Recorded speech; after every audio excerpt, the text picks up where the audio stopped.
Hi guys, welcome back to my YouTube channel. तो guys, इससे पहले हमने टेस्ट 1 को सॉल्व कर लिया था, जो कि डिस्ट्री आईएएस का टेस्ट पेपर था। टेस्ट सीरीज 1 था वो। इस वीडियो में हम धैर्य आईएएस का टेस्ट 1 को सॉल्व करेंगे।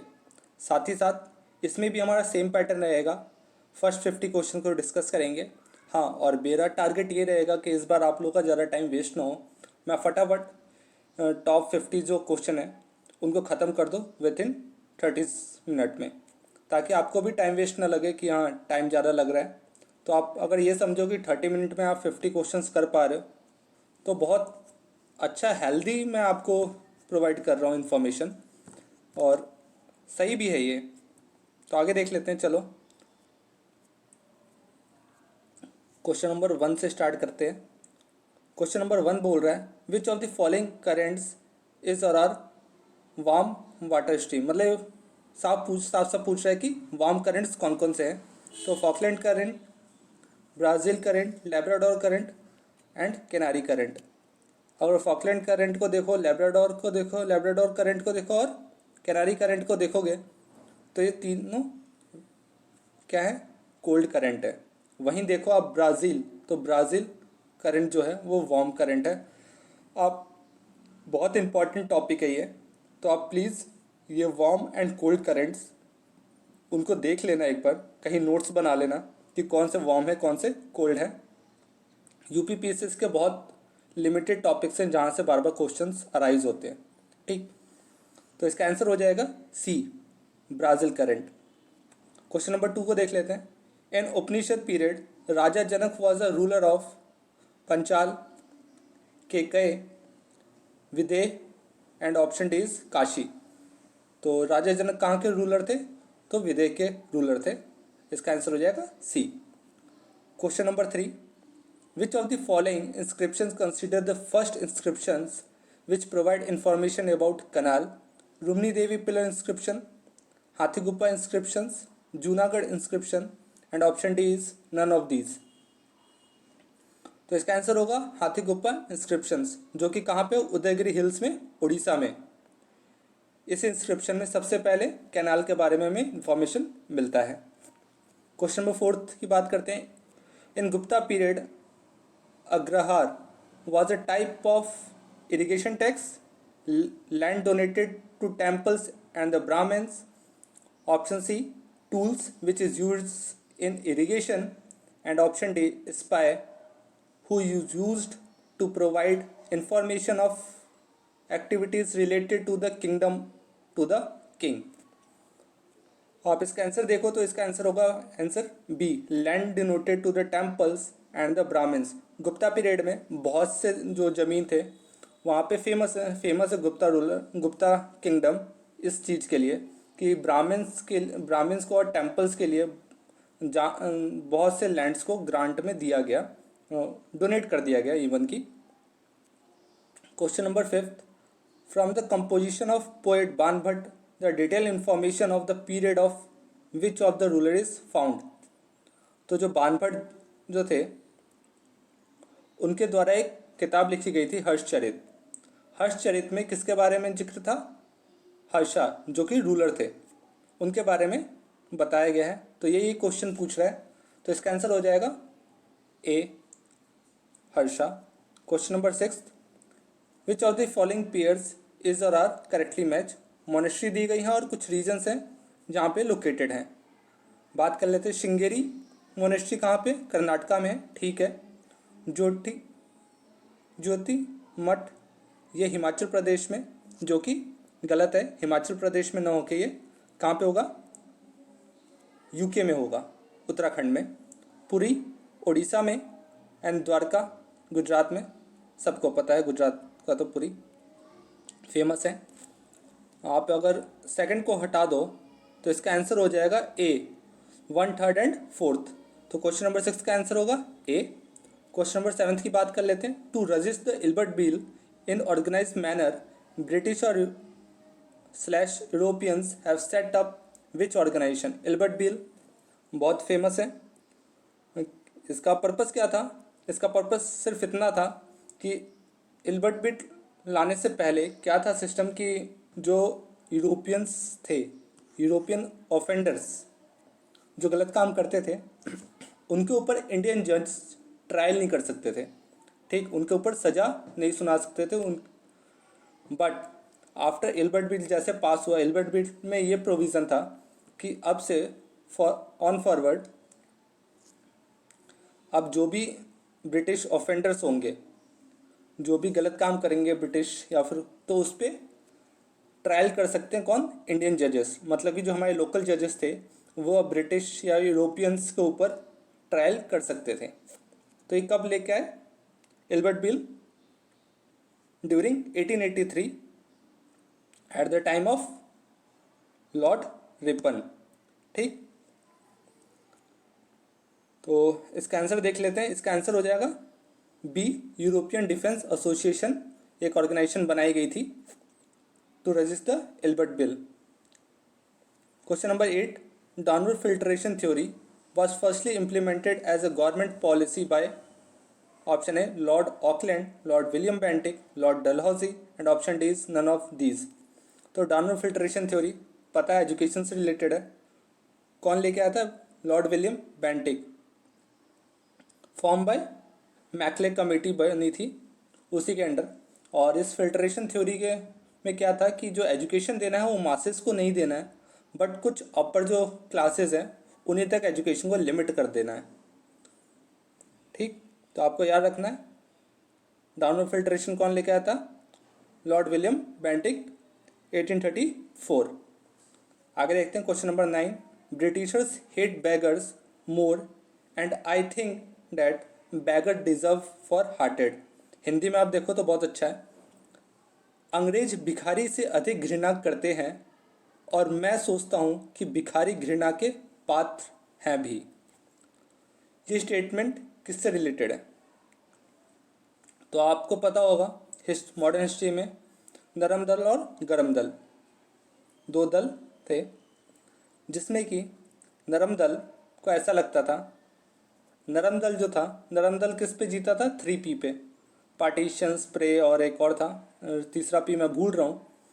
तो वो हमेशा रिक्वेस्ट करते थे कि आप हमें ये कर दो वो कर दो, तो ऐसा लगता था कि बैगर्स की तरह ये ब्रिटिश से कुछ मांग रहे हों। वहीं गरम दल जो थे, गरम दल को साफ एजुटेशन करना आता था, वो मास अपील पे जाते थे सीधा, वो अपने मैगजीन से या फिर थोड़ा रिवॉल्यूशनरी तरीका अपनाते थे। अगर आप इसका आंसर देखो तो इसका आंसर होगा सीधा लाला लाजपत राय। लाला लाजपत राय ने यहाँ पे बैगर्स किसको बोला है, तो नरम दल को बोला है, क्योंकि वो हमेशा भीख मांगते थे। सॉरी, भीख बोलना सही नहीं होगा, लेकिन वो बैगर्स की तरह हमेशा जो यूरोपियंस थे, हमारे ब्रिटिशर्स थे, उनके सामने हाथ फैला के हमें ये चाहिए हमें वो चाहिए डिमांड करते थे। तो इसलिए भिखारी, एज अ भिखारी उन्हें कंसिडर किया है। क्वेश्चन नंबर 10 देख लेते हैं। Abdul Hamid Lahori, a court historian, was in a court of which of the Mughal ruler. तो हिस्टोरियन जो थे ये किस किस मुगल रूलर के अंडर में थे, अकबर के अंडर में या फिर औरंगजेब या फिर शाहजहाँ या फिर मोहम्मद शाह। तो आपको एक बात बता दूं, ये जो हिस्टोरियन थे हमारे अब्दुल हमीद लाहौरी, ये बहुत अच्छे डिज़ाइनर भी थे। इवन कि जो ताजमहल का जो डिज़ाइन है वो इन्होंने ही बनाया था। तो आपको इससे आइडिया लग गया होगा कि इसका आंसर क्या होगा। 10th का आंसर सी होगा, Shahjahan. Question number 11, which of the following pairs is or are correctly match. कौन सा सही है ये बताना है। Prince of Indian journalism Kristo Das Pal, liberator of Indian newspaper Charles Metcalfe, vernacular press act 1878 Lord Lytton. इसका आंसर आप देखो तो इसका आंसर होगा D, all of the above. And एक बात और बता दूं कि क्रिस्टो दास पाल एडिटर थे, वो भी हिंदू पेट्रियट के। तो ये याद रखना है आपको, क्रिस्टो दास पाल हिंदू पेट्रियट के एडिटर थे और साथ ही साथ प्रिंस ऑफ इंडियन जर्नलिज्म भी जाना जाता है इनको। क्वेश्चन नंबर 12 की बात करते हैं। Who among the following Sufi saint was famous by the name of Mahbub e Ilahi because of his generous and tolerant attitude. इसका आंसर होगा निज़ामुद्दीन औलिया। क्वेश्चन 12th का Nizamuddin Auliya. Question number 13, consider the following statement. First war of Karnataka is rememberable because of Battle of St. Thome. British East India Company had obtained Bombay from the French. अगर statement one देखो, statement one बिल्कुल सही है, but statement to आप देखो ध्यान से, तो British east India company had obtain Bombay from French, French नहीं होगा यहाँ पे, पोर्तुगीज होगा, पोर्तुगीज से लिया गया था। और आपको पता होगा कि चार्ल्स द्वितीय की शादी हुई थी और शादी में क्या मिला था उन्हें, मुंबई मिल गया था एज अ डाउरी। ठीक, तो इसका आंसर हो जाएगा सेकंड तो गलत हो गया, इसका आंसर होगा A, only one. Question number 14, which one of the following incident is at the last position according to the chronology. Chronology के हिसाब से बताना है सबसे लास्ट में क्या हुआ था। तो इंडिविजुअल सत्याग्रह ये हुआ था 1940 के आसपास, individual Satyagraha. Bombay navy mutiny, Bombay navy mutiny around 1946 के आसपास हुआ था। Wavell plan 1945 and quit India movement आप सबको पता है 1942। तो सबसे लास्ट में क्या कौन सा हुआ है, Bombay naval mutiny. Question number 15, which of the following pairs is not correctly match, कौन सा करेक्ट नहीं है ये बताना है हमें।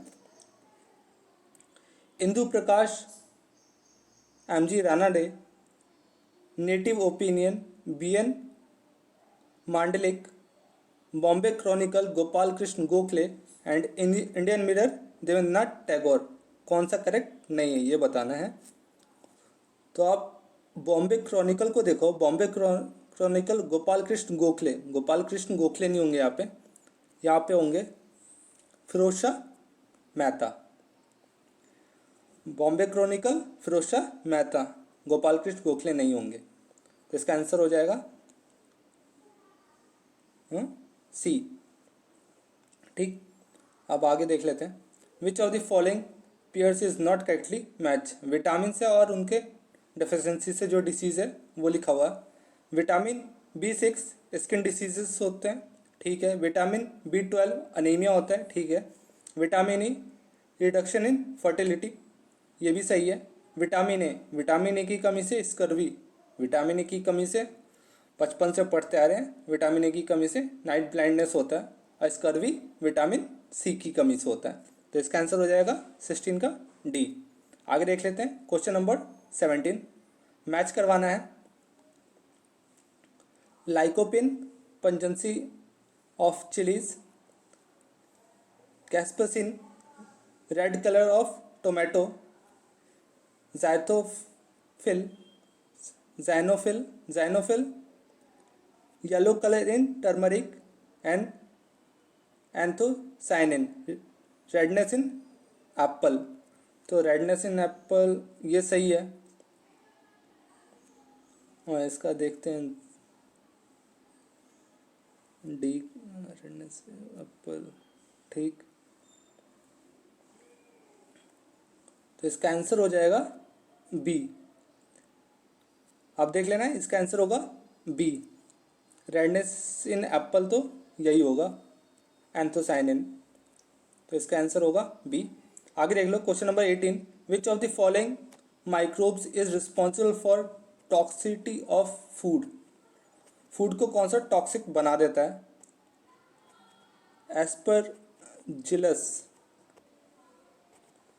Aspergillus, lactobacillus, clostridium, botulinum and rhizobium. तो आपको देखो तो लैक्टोबस तो होगा ही नहीं, क्योंकि दूध में रहता ही है। एस्परजिलम नहीं होगा, राइबोजियम भी नहीं होगा। इसका आंसर होगा ऑप्शन सी 18 का क्लोस्ट्रोडियम बाटुलियन, ठीक, जो भी है नाम एक बार देख लेना आप। Question number 19, consider the following endemic, definition दिया गया, a disease permanently present in a specific region और द पॉपुलेशन, ठीक है। Epidemic, a disease that spread fastly in a certain population in a less time. Pandemic, extension of epidemic state in the whole world। Answer देखो आप, तो इसका हो जाएगा D, all of the above. Amniocentesis is a type of DNA testing for investigation of crime, parental testing in pregnant women, AIDS protection system, and latest gene technology. Amniocentesis is a perinatal testing in a pregnant woman. इसका answer हो जाएगा 20 का B. 21. Consider the following statement. Brain in human is affected most by the radiation. Statement 2. In human organs, eye are least affected by the radiation. Statement को ऊपर नीचे कर दिया गया है. ब्रेन सबसे कम होता है और आई सबसे ज़्यादा होता है, तो ये उल्टा पुल्टा कर दिया. इसका आंसर हो जाएगा नाइदर 1 नाइदर 2. आगे देख लेते हैं question number 22. The role of endoplasmic reticulum and the ribosome is important in the cell because these are considered as a powerhouse of a cell. गलती है. They play an important role in a synthesis of protein. Protoplasma surrounded by these. गलत है. तो इसका answer हो जाएगा B. 22 का B. They play important role in the synthesis of protein. Question number 23 देख लेते हैं. Which of the following floats on the water because of being lighter than water? कौन सा पानी पे तैरेगा, स्विम करेगा? Aluminium, magnesium and sodium. इसका answer होगा सोडियम. सोडियम सबसे लाइटर होगा जो कि तैरेगा ऊपर. आगे देख लेते हैं question number 24. Which of the following statement regarding rock of Dharwad is correct? Option A, these are the oldest layer rocks. Option B, Aravalli Mountains is formed by the rock of this sequence. Option C, these are famous by the name of Shillong range in a plateau region of Assam. And option D, all the above. All the statement are correct. तो इसका answer होगा D. और normally मैंने आपको बोला भी था पहले भी कि ऐसे क्वेश्चन में खासकर यूपीएससी में तो आप कह सकते हो कि 60% तक मतलब तुक्का मार सकते हो, बट उसके आगे जाना मुश्किल हो जाएगा. बट स्टेट पीसीएस में आप खेल सकते हो, आराम से खेल सकते हो. मतलब कि आप ये मान के चलो कि 90% तक ऑल ऑफ द अबव अगर आया है आपके ऑप्शन में, तो चांसेस पूरे हैं कि आंसर वही होगा. आपको नहीं पता है वहाँ पे आप यूज़ कर सकते हो. 4 क्वेश्चन अटैम्प्ट करोगे, मैं मानता हूँ एटलीस्ट 2 से 3 में तो ये सक्सेस रहेगा ही. ठीक. क्वेश्चन नंबर 25 की बात कर लेते हैं. ट्राइब्स दिया गया है और उनसे रिलेटेड रीजन दिए गए हैं, तो देख लेते हैं फटाफट. बोरो ब्राज़ील, नाम्बा सूडान, फुलानी साउथलैंड और बांटू. तो आप देखो इसका आंसर देखोगे तो बारो, ब्राज़ील, नाम्बा, ठीक है. डी कट, हाँ, बंटू साउथ अफ्रीका. तो इसका आंसर हो जाएगा 25 का डी, 25 का डी. आगे देख लेते हैं question number 26. Which of the following pair is not correctly match? कौन सा करेक्टली मैच नहीं है? Athabasca lake, uranium city, great bear lake, port radium and great slave lake, yellow knife city. ये जो तीनों जो लेक हैं ये तीनों कनाडा के लेक हैं. अगर इसका आंसर देखो आप कौन सा करेक्टली मैच है, तो इसमें देखोगे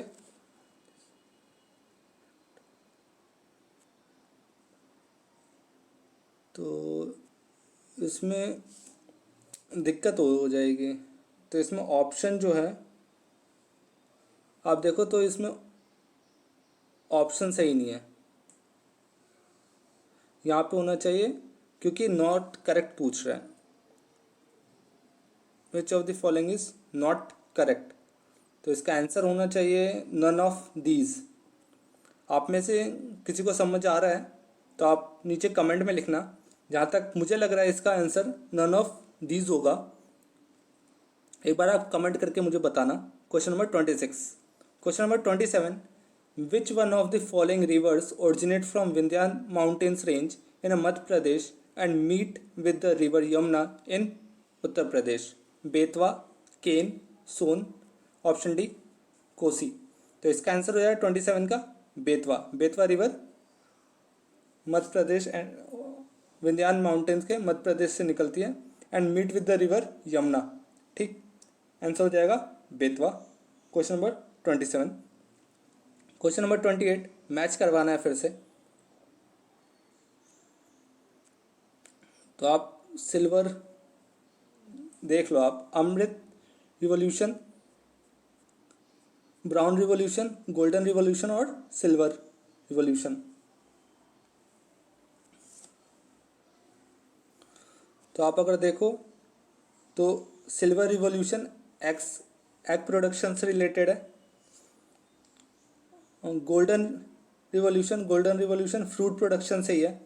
और brown revolution energy production and fertilizer से है। वहीं Amrit revolution project for linking river. ठीक, तो इसका आंसर हो जाएगा ए, 28 का ए। आगे देख लें 29, dash is known as great Britain of east, Australia, Japan, Singapore, option D south Korea. तो 29 का आंसर हो जाएगा जापान, ऑप्शन बी। जापान को ग्रेट ब्रिटेन ऑफ ईस्ट भी जाना जाता है। Question number 30, consider the following statement. Noamundi iron ore region is situated in Jharkhand. ठीक, आगे देखते हैं। Mosabani is situated in Odisha and is famous for production of copper. Statement 1 में कोई गलती नहीं नजर आएगी आपको। नुमा मांडी लोहा के लिए और ये झारखंड में ही है। बट मूसाबानी, ये बात सही है कि कॉपर प्रोडक्शन के लिए जाना जाता है, बट ओडिशा में सिचुएटेड नहीं है। आप देखो तो ये झारखंड में सिचुएटेड है। तो इसका आंसर हो जाएगा only 1, option A. Question number 31, which one of the following multipurpose project is not situated at the river Chenab. Chenab पे कौन सा सिचुएटेड नहीं है? तो चेनाब पे कौन कौन से हैं? दुलस्ती, सलाल और बगलीहार। आपको याद रखना है दुलस्ती, सलाल और बगलीहार। वहीं उरी की बात करें तो उरी जो है, उरी प्रोजेक्ट ये कहाँ पे है सिचुएटेड है? तो ये झेलम रिवर पे सिचुएटेड है, ना कि चेनाब पे। तो इसका आंसर हो जाएगा नॉर्थ से उरी हो जाएगा इसका आंसर 31 का सी। 32 की बात कर लेते हैं। विच of the following statement regarding attorney general of India is or are correct? His tenure has been fixed by the Constitution. Attorney General has right of hearing in any court in any region of India. Attorney General gets all the allowance and privilege like Member of Parliament. Statement 3 सही है। Statement 2 की बात करो तो statement 2 भी बिल्कुल सही है। बट स्टेटमेंट 1 पे आप ध्यान दो कि जो टेन्योर है वो क्या फिक्स रहता है? कॉन्स्टिट्यूशन में लिखा हुआ है इनका टेन्योर, आप देखना। तो इसका टेन्योर फिक्स नहीं होता है। एक्चुअली में क्या होता है कि जैसे भी कोई चेंज होता है गवर्नमेंट, तो ये अपना इस्तीफ़ा दे देते हैं। ऐसा नॉर्मली होता है, जो ट्रेंड है। इनका जो टेन्योर होता है अटॉर्नी जनरल का, वो कौन डिसाइड करता है? प्रेसिडेंट डिसाइड करता है, ना कि कॉन्स्टिट्यूशन में लिखा हुआ है। बट नॉर्मली जैसे ही कोई गवर्नमेंट अगर हटती है तो ये अटॉर्नी जनरल भी अपना रिज़ाइन दे देते हैं। अगर आर्टिकल की बात करें तो आर्टिकल कौन सा है इनसे रिलेटेड? आर्टिकल 76। ठीक, तो याद रखना article 76 related to attorney general. और जो ये बात की गई है कि ये कहीं पे भी जा सकते हैं और इवन कि किसी भी कोर्ट में तो जा ही सकते हैं, इवन कि राज्यसभा लोकसभा में भी इन्हें बुलाया जा सकता है, बट वहाँ पे वोट नहीं दे सकते हैं। प्रेजेंट हो सकते हैं बट वोट नहीं दे सकते हैं। ठीक, तो आपको याद रखना है कि ये वोट नहीं दे सकते हैं, प्रेजेंट हो सकते हैं। तो क्वेश्चन ऑप्शन 1 को हटा दो आप। तो ऑप्शन 1 को जैसे ही हटा दोगे तो आपके पास ऑप्शन बच जाता है ए, 2 एंड 3। क्वेश्चन नंबर 33 की बात कर लेते हैं। Right to work to education and to public assistance in a certain cases has been described under fundamental rights, fundamental duties, DPSP, all of the above. तो right to work, right to education and to public assistance in certain cases कहाँ पे describe है? Definitely fundamental right तो नहीं है, fundamental duties भी नहीं है, तो ऑप्शन कौन सा बच जाता है हमारे पास? DPSP, article 41। ठीक, आगे देख लेते हैं। Question number 34, which of the following statement regarding president of India is or are correct? Correct बताना है। इन्होंने हाईलाइट नहीं किया, दृष्टि ने हाईलाइट कर रखा था, इन्होंने हाईलाइट नहीं किया। In the election of president nominated members of the parliament do not participate. ठीक है, आपको पहले ही बताया था कि प्रेसिडेंट के इलेक्शन में सिर्फ इलेक्टेड मेंबर्स ही पार्टिसिपेट करते हैं। For the post of president the eligibility should be being elected as the member of parliament. ठीक, तो देखो अगर इसका आंसर, तो इसका आंसर हो जाए 34 का C, both 1 and 2 is correct. Question number 35 की बात कर लेते हैं। Interpellation in a parliamentary procedures means, ये कुछ नया था जो लक्ष्मीकांत में भी आपको नहीं मिलेगा। Interpellation in a parliamentary procedure means maintaining courteous and acceptable behavior among themselves by the member of parliament, authorizing of any members by the speaker to speak, demand for details of any policy or the work from the government officials। तो इसका answer होगा सी, demand करना कि government official से कि आपके policy के बारे में आप हमें बताओ। तो ये अच्छा क्वेश्चन है, नया क्वेश्चन है बिल्कुल। Question number 36, Rajya Sabha can create all India services under the article 312 by 1/3 majority, simple majority, 2/3 majority and majority of half of the members. तो इसका आंसर होगा 2/3 मेजॉरिटी से ऑल इंडिया सिविल सर्विसेज के लिए राज्यसभा के पास कराया जा सकता है राज्यसभा में। ठीक, कौन सी मेजॉरिटी के साथ? 2/3 मेजॉरिटी के साथ all India civil services bill pass करवाया जा सकता है। आगे देख लिया question number 37, the provision of double punishment describe in the article 20 sub clause 2 of Indian constitution has taken from. The provision of double punishment, आपने the provision of double punishment, यहाँ पे डबल पनिशमेंट बोला गया but अपने यहाँ double punishment का provision नहीं है। तो ये कहाँ से लिया गया है? तो ये लिया गया है 37 का अमेरिका से। अमेरिका से ये डबल पनिशमेंट का प्रोविज़न लिया गया है। आर्टिकल 20 सब क्लॉज 2 में डबल पनिशमेंट की बात नहीं की गई है, मतलब कि हमारे इंडिया में नो डुअल जियोपार्डी, एक ही क्राइम के लिए आप 2 बार सजा नहीं दे सकते हो। ठीक, आगे देख लेते हैं क्वेश्चन नंबर 38, अमेंडमेंट से, और अमेंडमेंट किससे रिलेटेड है ये बताना है।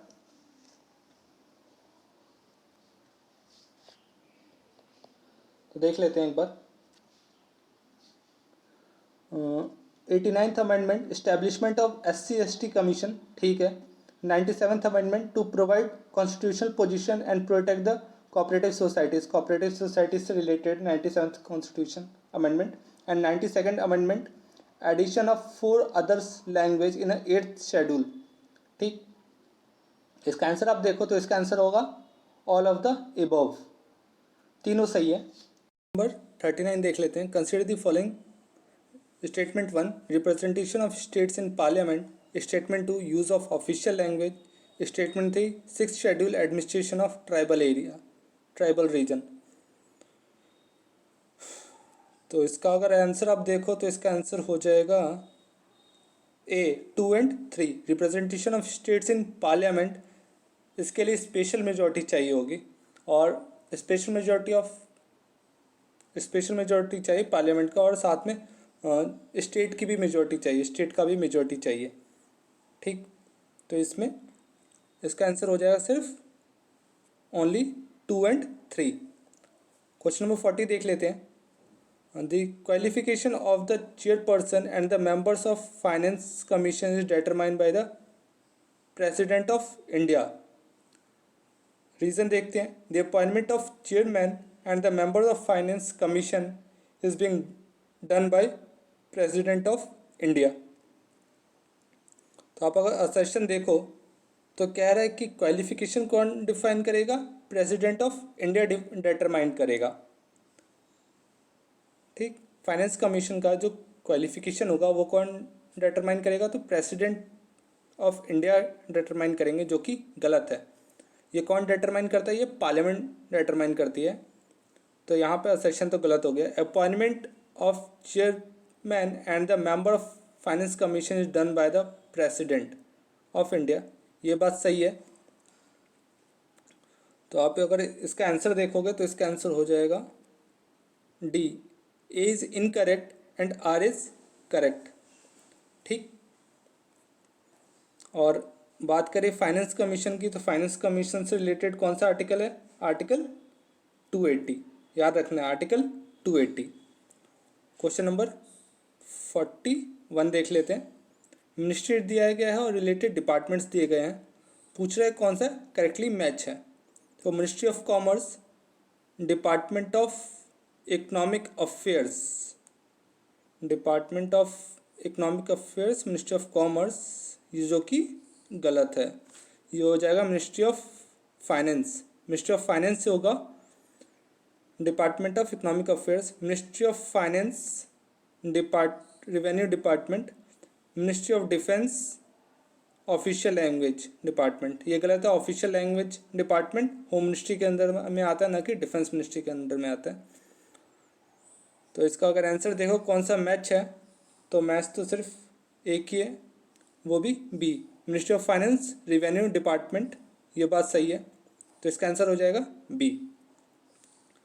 मिनिस्ट्री ऑफ कॉमर्स और डिपार्टमेंट ऑफ इकोनॉमिक अफेयर्स किसके अंडर में होगा, मिनिस्ट्री ऑफ फाइनेंस के अंडर में, ना कि मिनिस्ट्री ऑफ कॉमर्स के अंडर में। Official language home affair, ministry of home affairs, याद रखना है। ऑफिशियल लैंग्वेज वाला तो इम्पॉर्टेंट है। Question number 42, under the article 136 supreme court can not give a special permission for appeal against the decision of high court, tribunal, military court and district court. इसका answer क्या हो जाएगा, military court, option सी।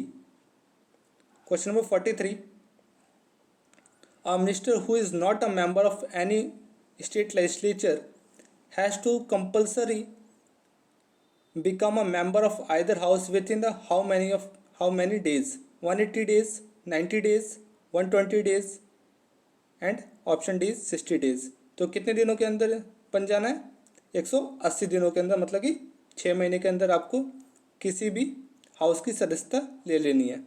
ठीक, आगे देख लेते हैं। Question number 44, as per census 2011 what is the percent of population of 15 to 59 years in India,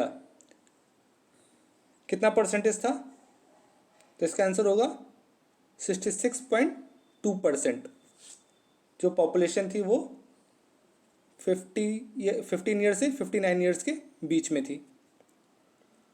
नया क्वेश्चन है ये 45, विच of the following statement is or are correct, कौन सा करेक्ट है ये बताना है।